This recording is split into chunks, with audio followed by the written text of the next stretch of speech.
Hello and welcome to episode 19 of Tragic 2 podcast. It's Dan and Sursh here with you as we near ever closer to that big 2-0. How crazy is that? It feels like yesterday we started this, doesn't it? We're like so close to being that 1%. I know. That's all I can think about every week before we do this podcast. It's definitely not what I think about. Usually what I'm thinking about is don't say anything too embarrassing. And then I remember that my whole life is embarrassing. So I just can't win. But we are very, very close. So wait, what does that mean again? So when we hit the 20 mark, that means that we're in the top 1%. Or sorry, we're in the top 1%. We're in the 1% of new podcasts that make it to 20 episodes because everyone else kind of falls away. I love that. Yeah, that is actually quite cool. we're special. Do you know what? The only reason why this is actually happening because we would have given up if it wasn't for Dave. We would have. We actually would have. I know that for a fact because he's made this look so fucking cool that we've just continued. Yeah, absolutely. And I was just thinking, we should have like a bottle of champers. And you say that 20. now. No, like for episode 20. But you know what we should have done today? Or from now on, what we should do is you should be the designated driver, collect me, right? Then I'll bring the wine, I'll have a few glasses of wine, and then you drive me home again. Yeah. That'd be perfect for me. Absolutely. I'd love that. Well, anyway, coming up on today's show, we are chatting careers. Careers, Right. yes. So, we're like I've been in the same career for a very, very long time. Yeah, but take yourself back to when you were very small. Exactly. What did you want to be when you were older? Well, actually, to be fair, what I wanted to be when I was older was a broadcaster. That's all I ever wanted. From the age of like 5, 6 though? Oh, I didn't really like. Yeah, like I'm talking when you could be anything, like a unicorn. Like what did you want to be? Probably a fireman. Did you? Yeah. Ah, that's kind of cute. Yeah, I was obsessed with fire trucks. And then what happened? Like when you got older, were you ever going, I would love to still do that? Not really. It's really funny, isn't it? You really grow out of it. But I remember having this little post office me and my sister got for Christmas one year. We were 5 or 6. Mm-hmm. She had the blue post office, I had the red one. And all I ever wanted to be was a postmaster. Yeah. Sitting there, and just sitting there, just writing letters. And I didn't know what it entailed. We just had a little cash register, we had a little stamp. And I was like, that's what I want to do. Oh, well, actually, yeah, I had the toy cash registers. I had the toy cash registers. I had the walkie-talkies. Yes. Obsessed with walkie-talkies. I think there were a solid 2 Christmases where my parents had got me walkie-talkies, and then that turned into this big, massive game of manhunt on my road where one team had the radios and we were hiding and the others had to go. They were so cool though. Yeah. Because they did work quite like a distance away. But these were not the proper big ones that like the guards have, obviously, but there was like proper 2-way radios. So you could hear clearly like. Oh, yeah. Oh, I love like that. this thing could go to within like 2 kilometers of where you were. Yeah. So like one team would get one and you were either hiding or catching or whatever you were doing. So that probably like I probably wanted to be a policeman for a week. Yeah. A guard. That's usually what kids do, yeah. And then fell out of that. And then just radio. I always wanted to do creative jobs. Like I wanted to be a hairdresser. I used to do my doll's hair all the time. I thought that was going to be the most exciting job. I wish, I could have done that at the age of 7, not gone to school. And then you change your mind. But then I was like, okay, I do dancing now. Did hip hop dancing, Irish dancing. I want to be a dancer. Yeah. And I thought, obviously, there are backup dancers. There are dancers in Riverdance, whatever. That is a possibility. And of course, I was told, no, it's not. That's not a real job. You can't do that. Yeah. Then I wanted to be in a band. So I put together a band when I was 7 and me and my friends were called LFD. Okay, we used the initials of LSD. Do you know what? Some of the songs that we wrote, you would think possibly you that were probably on LSD. Yeah. No, we were definitely not. We were 7, but we did come up with a really good song. I was a very good songwriter, not a great singer. This is where my creativity flowed, right? Yeah. So remember that film that was out, Flubber? Oh my God, Great film. So that was probably late 90s or so. Yeah. And I remember McDonald's, you used to get that on a Friday. And I think they had a Flubber toy and it was like this like gooey or whatever, the flubbery guy. So anyway, I was sitting there going, that would be a really good song, right? Now, when you think about it now, it's filth. But as a 7-year-old, this is the way it went, okay? The goo is very sticky. I had to take a bath. After I was all clean, I cycled up the path. The goo is sticky, the goo is sticky, the goo is sticky indeed.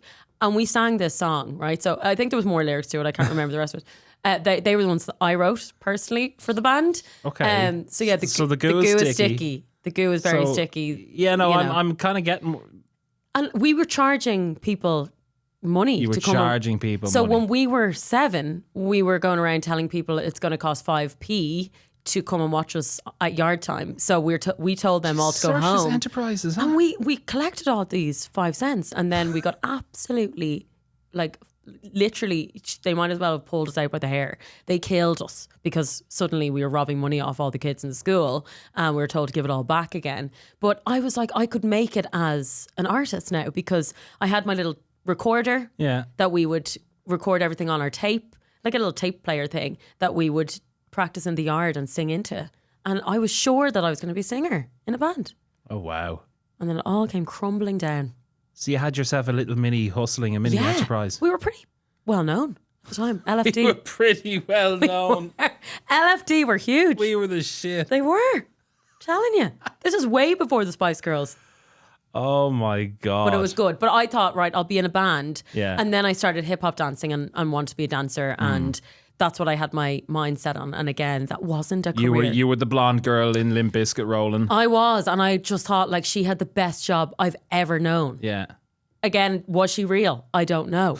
But then we got into secondary school, and you know, you do that test. What's it called? The DATS test. And they tell you what you're good what at. you're going to be. Now, I wasn't great at anything really, but I was sat down, and it was a nun that was our head teacher, and she was like, "I think you'd make a really good counsellor." Now, I was thinking, I can't stand. Like, talk to me, counsellor. Yeah. Now, I guess. Or Dublin City Council. Talk to me, counsellor. A therapist. Oh, God. But she said counsellor at the time. And she was like, I think you'd be really good at listening to people's problems. You like talking. Now, obviously, I did like talking, but I didn't really want to be dealing with any depressing stuff.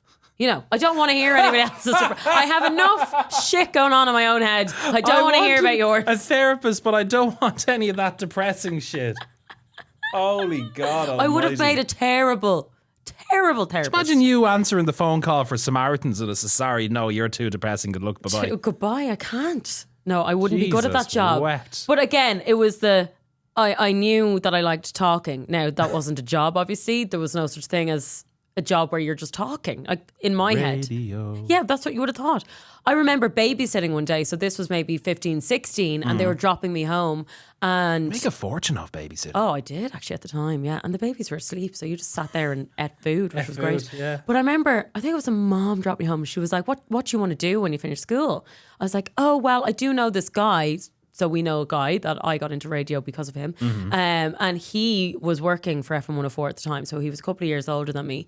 And he was working while he was in school. And I thought, how did he do that? That's so cool. So I was telling her, I would love to do what he's doing. And she said to me, oh, but that's not a job. Like, that's just kind of a hobby. And I was thinking, oh, yeah, okay, fair enough. So I can't do that. So I had planned to do radio in college. And then I was kind of told, that's just a waste of time. Do a proper job. So then my mom butts in and she was like, you'd make a really good psychiatric nurse. Now, in no world would I make a good nurse, let alone a psychiatric nurse. Okay? Because I have my own issues again and I can't help myself. I cannot help you. But yeah, there was no way. So she was there going, put that at the top of your list on the form. Yeah. So my whole form was a lie. I didn't want to do any of that stuff. Thank God I didn't get the points to do any of it. So there was no hope for me. So it kind of led me into the arts in that regard.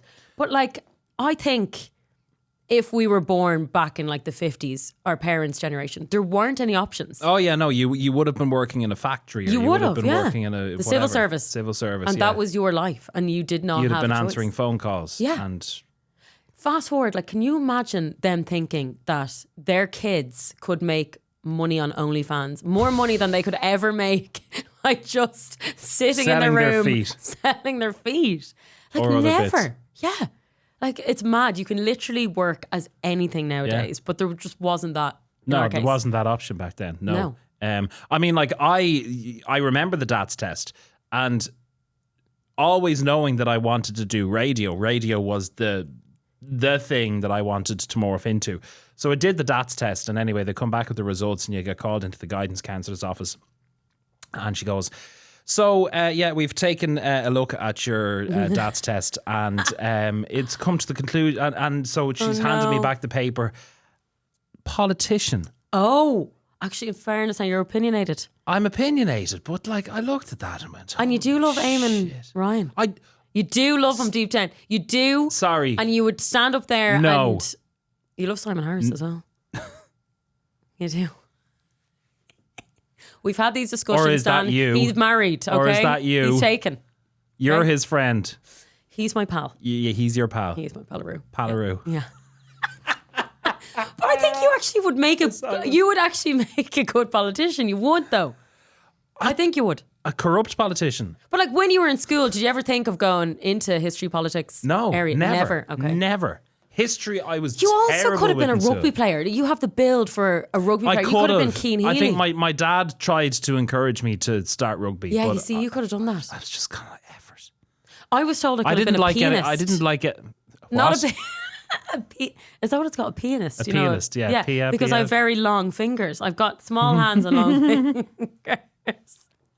My granny was like, "You'd make a really good piano player. You'd be a good pianist." I was like, "Well, little did she know." I regret not, letting my father influence me to become a rugby player because I could have been on a lot of money. You could have, but like, what I don't understand is you loved rugby, but you Yeah. didn't actually really play it. I turned to refereeing, but you can't really make a bomb out of refereeing. No, like that's where it was at. All you had to do was a few tackles and a few of those, like put the ball See, down. I didn't like getting hurt. Yeah, fair, okay. That was too much effort for me. Okay. Yeah, well, that is going to stop you, in fairness. Yeah. But like, what do you think is the worst job? Like, what's the worst job that you could do? Could do or have done. Like, could do. Like, if you were to define the worst job for you personally, what would it be? Like, I know mine offhand. Customer service. Oh, really? So could do and have done. Like, I don't think I would hate it that much or be that bad at it. When you're answering phones constantly, all day. So there was a period of time. So my time when I was working in 104 ended because, look, it was the end of COVID. All of the stuff that I had been doing before COVID, like the sports reporting and all of that started to dry up. And, I think, like, to be fair, I think every business was in the same sort of scenario that just the money wasn't there Yeah. and budgets were tight and whatever. And I understood that. I never left in any sort of bad, vibes or anything like that. Fully understood it. I somehow let people around me talk me into taking up a job in a car rental company. Now, I'm not going to mention the rental company, but I was encouraged to take up. There was a job going, and it was full time and Monday to Friday and blah blah blah, salary and la la la. Not a very good salary, but la la la. Was encouraged to do it, did it, interviewed for it, got it. Were you working from home? Or did you have to go into the office? Originally, I was in the office, and then when was they remote. finished, inverted commas, training me, I was working from home. Okay. But this was the worst job I have ever. And this comes like I've also worked in a deli, which is also, when you're preparing a deli, it's not very nice. Grim. It's grim. Yeah. But this was a horrific job. Okay. Hello, ex-company, Daniel speaking. And there would be people roaring down the phone at you. Like roaring. Does that happen? Yes. Roaring down. I remember taking a call from a guy who had rented a van that had broken down on him on the M50, and it was my fault. And he had his heavily pregnant girlfriend beside him. And so screaming at me, this was my fault. This is the first time I've spoken to this man. It was my fault. Yeah. You and I'm trying to say, okay, well, listen. I said, I've no idea. I said who you were dealing with. No, you were dealing with me. I said, no, I'm sorry, I really wasn't. and again screaming down the phone, go, my heavily pregnant girlfriend sitting here beside me and blah, blah, blah. And I'm trying to go, okay, well, look, I'm trying to see if I can get recovery out to you and a van with that to replace it and, you know, whatever. Still screaming down the phone at me. But like, you have to understand, okay, obviously he's in a stressful situation totally. with the pregnant. And you're the person on the phone. Like, it's the company's fault or the car's fault or whatever. But not my fault. It's not your fault, but you're the middleman, unfortunately. So you're going to get that. Yeah. You know what I mean? But it's not taking it personally, being able to go, I understand that you're stressed right now. I am not to blame for this. Yeah. I'm going to try and fix it. One of the more stupid ones. See, that's how you deal with these situations. Was, you know, people would come back and they would find that their rental car has been clamped. So they ring me and they go, my car has been clamped. What are you going to do for me? You can't park your car on double yellow lines. Exactly. I was like, have you illegally parked your car? Yes. Okay. Well, this is your fault. I know. So and they like, just don't get it. We can arrange for the clampers to come out and declamp your car. Yeah. But the fine is going to come back on you. Yeah. Do you know, and they just don't understand that. They don't get it, and you know, it instantly becomes your fault. Or another one was, I drove over a nail and now my tires burst. What are you going to do for me? Oh wow! I was like, why did you drive over a nail? Now, to be fair, I did last week. I know, but it's unfortunate, and these things happen. But it's not the company's fault. It's not customer services fault. It's get yourself a recovery and you know, whatever. But like instantly, things just become your fault, and you know, this has happened because of you. But I guess day in, day out, and when you're having a bad day yourself, it's really difficult to deal with that. Yeah, obviously, because you know.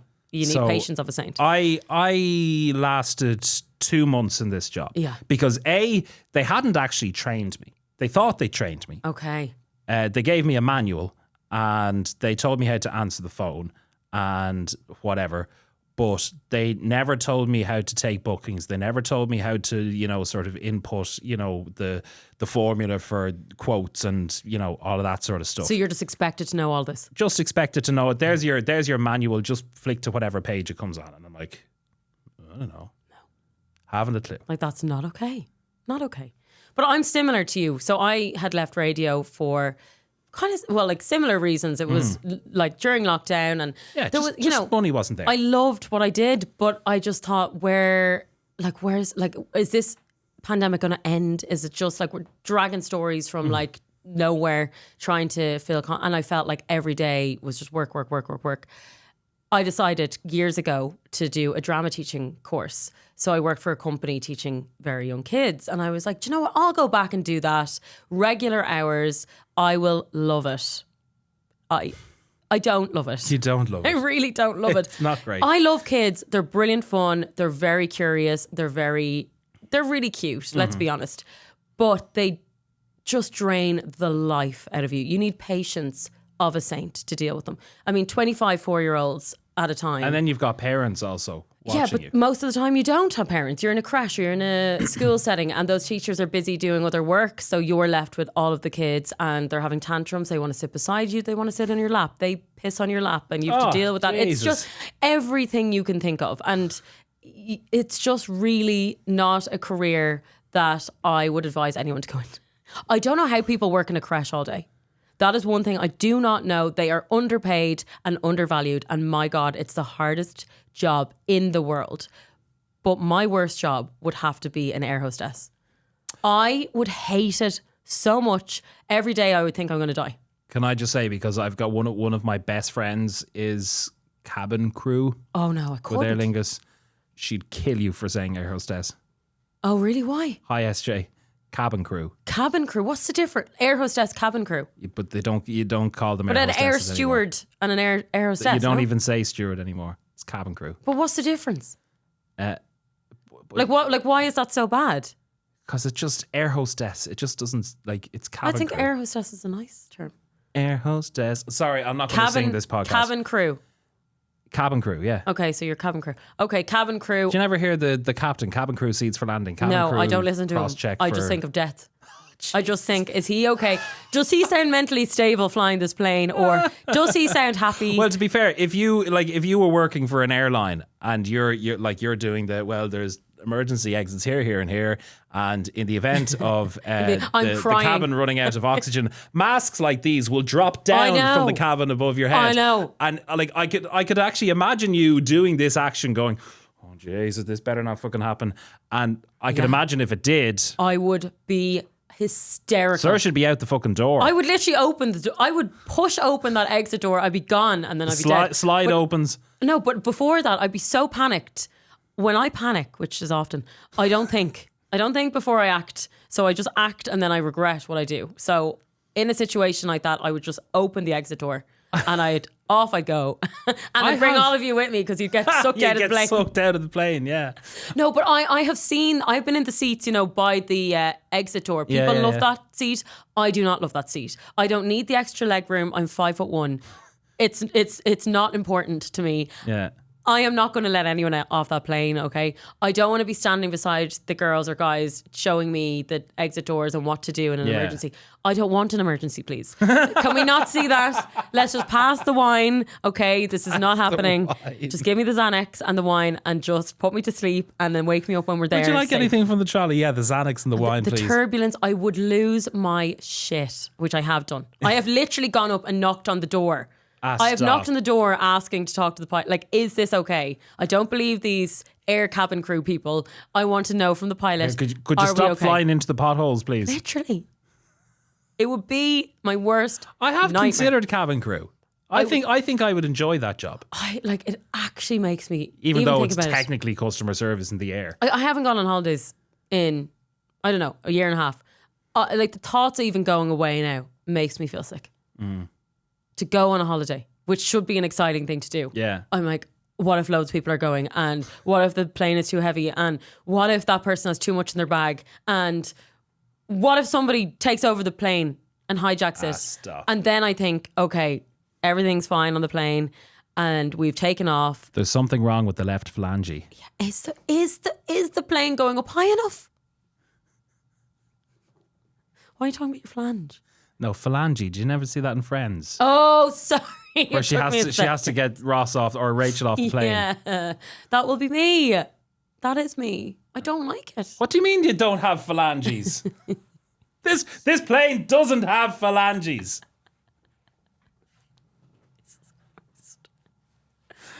Oh anyway. Dear. Yeah, no, I think I'd like that You'd job. actually love that job. I think I'd like that job. Like, I am not made for a desk inputting data to spreadsheet 9 to 5 boring piece of shit job. I'm just not. Even though that might pay well.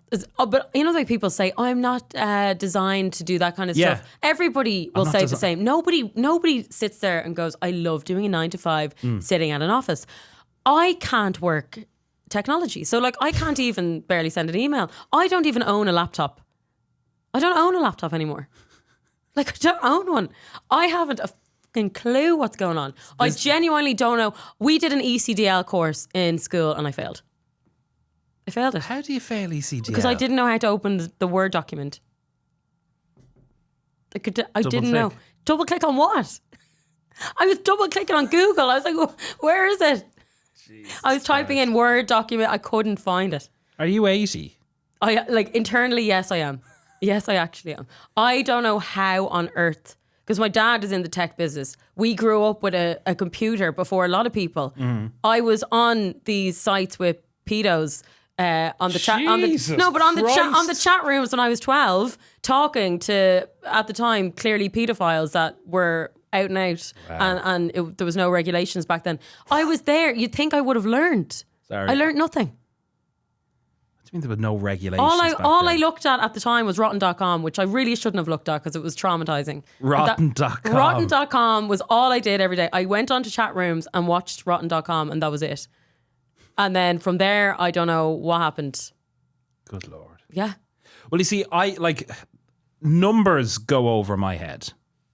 Like working with numbers, like I couldn't do anything that involved knowing formulas or, Yeah, but at least you can do the basics. No. You can, yeah, but you can work a I laptop. can go 1 + 1 = 2 on my No, calculator. but you can send emails and you can. Oh, do I can all do that all kind of that, but like, plop a number down in front of me. Will you put that in Excel? Yeah, okay. I know. I think we'd be awful. in Mary, office. I have a quick. That's what, like, I'd be that annoying person in office where you'd be asking every Yeah. 2 seconds. I don't know how to actually do this. The basics. It's like, Sursh, so will you pull up that slide there on the numbers like, I what's ask you the to input? Sursh is good. Sursh I'd is be going down to Googling- Aldi looking for an actual slide. Yeah, I'm like, the go Smiths on. catalogue. Seriously, I would. Honestly, I'm missing out on life. I'm missing out on so much because I haven't a fucking clue. But look, I've gotten this far without God. really needing it. Yeah, which but is kind have of we good. gotten far? We haven't really. No, we But haven't. even in radio, like I knew what I are- knew and I knew no more. We are not, and we say this a lot on this podcast, we are not where we thought we'd be in life. No. And I think that's why we're not able. I should have just rolled with the like, I don't know, just the taking self-respect out of the equation and just. Like I'm considering at the moment doing a course in PT, like personal training. But I feel like everybody wants to do that. And then you're just going to be a personal trainer. But wouldn't you be for like, because I haven't been like, I finished college donkeys years ago, and it was only that qualification in journalism and radio production. Yeah. I have no bow to my no feather to my cap. Bow? Feather. Feather to your bow? Feather to my Whatever, cap. I get you. Whatever it is. Hole to my belt. I don't know. I have nothing other than that. So to like all these years later, to have now to get a qualification in something, and it's a world recognized. So like I could go anywhere in the world, and I go, yeah, I have this qualification in PT training. But my That'd be great. my biggest regret is going to college. I think it was the biggest waste of my time. Like I literally thought that it was going to produce me this job that I'd have for the rest of my life. It wasn't. You said something on this podcast quite recently that has really stuck in my head, and no. it's actually become a motto for my life. If I knew that this was where I was going to be in my 30s, I'd have worked less hard to get here. I know, and I didn't work hard as is. was.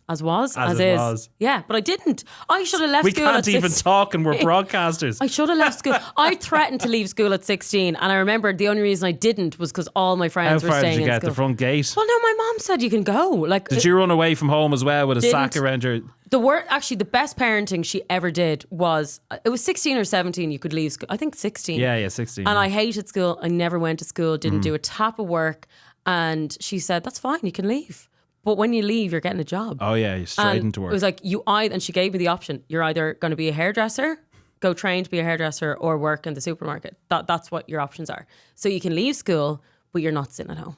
And I remember thinking, oh, God damn it. There's nobody else leaving school. So I'm going to look like the tit that's like working while they're all having fun after school. And I want to fit in because I was a sheep, obviously, at the time. So I didn't. But I actually regret it now. I would have been better off leaving. You hardly would have thought that at 16 your mother would be like, okay, Sursh, yeah, drop out of school and then just let you stay in bed all day. I thought that might be the case because it was an option. I was legally allowed to leave school. That if I left, I could just watch. But how do you think the world goes I round? wanted to watch Sally Raphael and and what else? That's what I wanted to watch all day long. I would have loved Ricky and Lake. Oprah, yeah, Ricky Lake. I would have watched that back to back and been in my element, having my fish fingers and waffles and beans and just And like magazines galore. yeah, happy as Larry. Oh God. But no, she was like, "They're your options. You can leave if you want," and she meant it. And I was like, I kind of wish she told me I wasn't allowed to leave because it was that reverse psychology she did on me, and it bloody worked. So I stayed, but I do regret it because if I'd known now, I think she'd force you into work regardless but of whether it was reverse psychology or if not. I finished at 16 and started making the tea in a radio station, Yeah. do you know what I mean? And then you actually sticked in that industry. And back then, that was when radio was cool. That and they was- actually sent you on holidays and did fun things. that was kind of what you had to really do back in those days. You had to be the tea boy. Yeah, but or I the would have done that photocopier because it was a fun industry. Yeah. I just didn't think it was possible. It wasn't an option in my head at the time. But yeah, I do regret going to college. 100%. And actually school. Until a certain age. Yeah. But do you not think, like, if if there was going to be something else open for you to like, even at night. Now, I was up to only very recently of the mindset that I would never go back to education. Never study a single thing ever again. I would rather lick the streets than go back to college. Like, I hated college and school. I did too. Exams, they're just not for me. And the weirdest thing is, I've got, I think, only 9 cousins all in all, and they're all really studious. They're all doctors or like proper. I've got cousins they the same, love studying, and they've done really well academically. And they've got houses, and they've got yeah, exactly. They've got husbands, they've got houses, and they've children. Yeah. And I don't. But I'm also not envious of them at all. I would hate that life. It's so boring to me. It's so goddamn boring. like, but like the thing is that I'm now longing for something else. Oh no, I'm definitely not. Do you know what I mean? What do you mean? Like longing for like I'm seeing that, okay, well, like I'm not going to be doing this job till I'm 70. Radio's a really cutthroat business. I know, but and you've seen how people have ended up not working in radio anymore. Yeah, because but a they're lot of jobs today that people are making serious cash off are not jobs like something you study for. I get you. So why would you go back to college and waste 4 years of your life being broke to then come out with a shit-paying job when you could just get your kid off on OnlyFans and? Well, let's hope that this becomes the job. That would be great, wouldn't it? That would be amazing. Yeah. Does anybody want to pay for that? Let's do a Patreon. Yeah. We could like add extras. But yeah, the extras are your feet. My feet are actually really nice. Yeah, I'll take my feet out. Yeah. 100%. Yeah. Okay. It's kind of like the massage parlors. Like, I didn't realize this was a thing. I'll keep doing the Euro Millions. You keep taking out your feet. I'll do that. No problem. But I went out with someone before who got a massage, and I didn't know this was a thing, right? So you go to a massage parlor. I've gone to them, love them. And they do offer happy endings for more money. I didn't realize that was a thing. I sometimes think of, okay, I get that job that's going to make me, you put yourself in the situation where you get that thing that puts you in like the top 20 rich list in the Sunday Times that'll come out later in the year, right? And you get brought on the Late Late Show and it's like, so Daniel, how did you do it? How did you do it? Or like, what did you do? Or talk to me about the process. And well, I took out my feet on a podcast once. Like I sometimes think of, how am I going to explain that on the Late Late Show if I become successful? But like, that's how you explain it. Like, I hate people beating around the bush. Oh, well, so would you sit there in front of Patrick Keelty and look at him in the face and go, yeah, I took out my feet, Patrick? Do you think I'm going to sit there and go, I'm a content creator? No, I'm going to say, do you know what? I actually made money the easiest way possible. I just whipped out my feet. And people thought they were nice. And the RTE switchboard will light up with grannies going, that's disgraceful. And I'll be like, well, Granny, do you know what? I could pay for your funeral. Oh, Jesus. With my feet. Wow. Oh. It's true. God. It's true, though. Although I don't know how much money is in feet these days. Poor grannies. I think feet are overrated now. I think we all decided to, about 10 years ago, whip the feet out. Pay for your funeral. It's true, though. I mean, any of these, I'm going to say particularly girls, I don't think guys' feet are making too much money. Guys' feet are horrible looking feet. We are able to sell our bodies very easily, and we'll be able to do that for the rest of our lives. It's true. It's never going anywhere. Oh, no, Men will always pay for female bodies, unfortunately. My body isn't going to make any money. You never know. They'll actually pay me to put clothes on. So how about we start a podcast where I'm wearing clothes, you're not, and they can pay for you to put the clothes back on and pay for you to take Dad, put on those socks. Here's a tenner. Put back on the socks, seriously. They probably want to buy the socks then. That's the level we're at. Used socks. I know, it's gross. But yeah, you'd wonder where jobs are going to go in the future. Yeah. I think I would hate to be a child today because everything is online. But the bar has been significantly raised. I mean, I remember about 10 years ago going out with a guy who was like, they need to teach kids how to code. Like, this is going to be huge. And I didn't have a bloody clue what he's even talking about. Now that's like standard. Everybody knows how to code. Well, kids. I'm talking about kids. They teach it in school now. Do they actually? There's coding. I don't know if in every school, but I know a few kids in secondary school that are being taught how to code. Oh, wow. So I think it's more. But like the thing now is like how you're going to work with AI. I hear like Will Smith was spot on with I Am Robot. Yes. That was the movie, wasn't it? Where the robot helpers, and they turned on everybody. Yeah, but what was the one with Scarlett Johansson as well from years ago? That was very accurate. I Am Legend or something. Or was it I Am Robot or I Am Legend? Or Oh, yeah. it was one of something to do those. with robots. Yeah. Oh, is Dave going to chime in? iRobot. iRobot. iRobot. Oh, we were Yes. close. Yeah. I Am Robot. I mean, I Am Job. that is pretty much what it was, though, really. But yeah, that's the way it's going. Yeah. But they're going to take over all of these jobs, and we're going to be jobless anyway. So we might as well just accept. How are we going to We're going to be. People are going to stop using their brains as well. There's going to be no need to do anything because there's going to be smarter. And in Futurama Robots. where they had the people's heads in the jar of water. But they even have sex robots now. Like they're creating sex robots. They're but creating. you'd want to be really lonely to want a I'm sex telling you robot. now, this will happen. People used to say that about online dating. You'd want to be really lonely to go on an online dating app. Yeah, but there's online dating and then there's having sex with a Yeah, but doll. the doll looks human. I mean, you could get like a Kate Beckinsale type doll. Yeah, but what does that say about your life? Yeah, you've very sad life, but you're kind of riding Kate Beckinsale, so it's fine. You're kind of riding Kate Beckinsale. Kind of. By the way, she's so hot. Jesus Christ. I'm not a lesbian, but I absolutely would.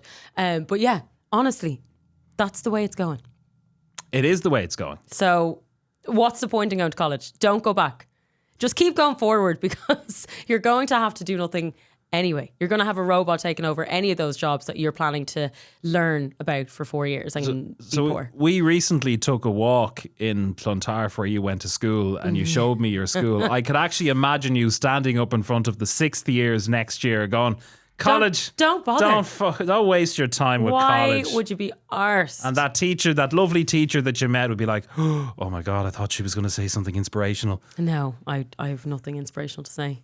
You're like, Sister Michael from Derry Girls. Yes. Like that's God, you I love are her. like her. Yeah. But it's the truth. Yeah. It is the truth.